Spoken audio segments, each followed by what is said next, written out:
the Tulip Room daily schedule. So 8 to 8:15 is our Carline drop-off. Before I had said the kids do have some leeway to change some of their schedule, but some things can't be changed. Drop-off would never be changed. So it is a Carline drop-off. I do recommend getting them there earlier during the 8 o'clock drop-off time, but not before 8 because that would be considered before care. Anything after 8:16 or so, you might end up running into the other Carline, which is a little slower because they're preschool age children in the other Carline. From 8 to 11:30, we have our work cycle where the children will be working on their own work.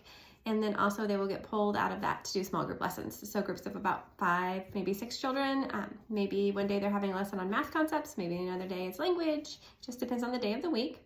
At 11:30, we do our classroom jobs. So that's when the children would take care of the classroom. They're dusting, they're taking out the trash, they're taking care of the animals, they're refilling our spray bottles to clean tables, making sure there's soap and toilet paper available for their classmates, and then also making sure the classroom is clean so that we can have lunch.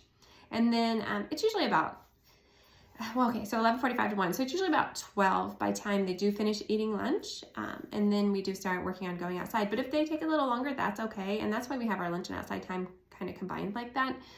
So that when children are done eating lunch and they have cleaned up, and as long as there's also a guide that's ready to go, they do start heading outside. And those that need a little longer, it's okay if they take a little longer. We do come in from 1 to 2:30 for our afternoon work cycle and also specials. That's where you might see art, music, PE. We have an Eco Lab program that we do a lot. We might have reading groups going on. They also have time then to work on something called their math and language books, which are just worksheets, copied worksheets. I believe that's a practical life skill for them to know how to work and read a worksheet.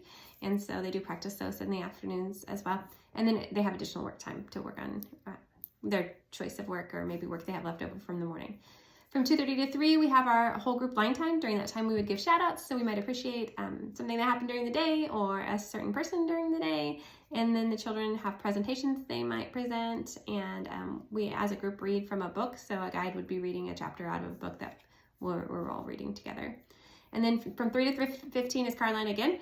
So don't come before 3 or you'll get stuck. Or if you do come before 3, just be prepared to park down towards the end to wait.